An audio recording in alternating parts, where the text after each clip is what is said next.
Robert Baratheon's victory at the Trident was a turning point in the war for the Iron Throne. While it was clear the gods were smiling on the rebel forces, Aerys Targaryen still held the Red Keep at King's Landing.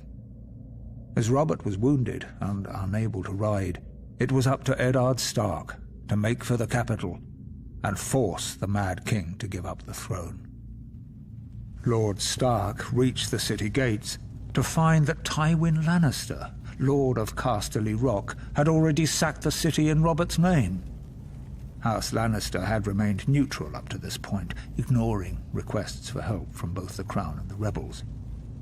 Now that Robert's eventual victory was assured, it seemed Lord Tywin had finally chosen a side.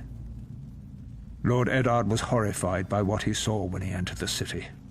Homes looted and burned, women raped, scores of innocent citizens killed. Disgusted, he led his force up Visenya's hill to the Red Keep.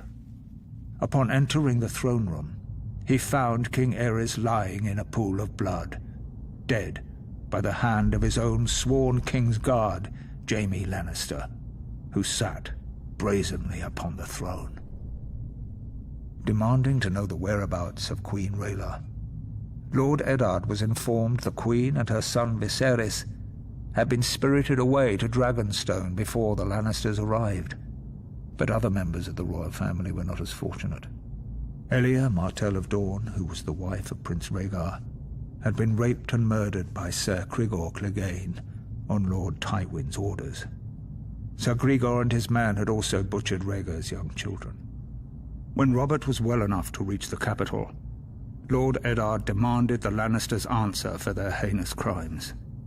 Robert refused, and sent him south to relieve the Baratheon stronghold of Storm's End, which was still under siege by forces loyal to the Crown. Whatever words passed between the two old friends are known only to them, but Lord Eddard is said to have left King's Landing in anger. Later, when Robert was crowned, he appointed Jon Arryn as Hand of the King. Lord Arryn's first order of business was to broker a truce with the Martells of Dorne, who were outraged by the brutal murder of Princess Elia and her children. Following the death of Lyanna Stark, who had been betrothed to Robert, houses Baratheon and Lannister were joined in marriage when the new king took Tywin Lannister's eldest daughter Cersei as his queen. As for Eddard Stark, he returned to his stronghold of Winterfell, forever haunted by his sister's death and the shameful way that Robert had secured his throne.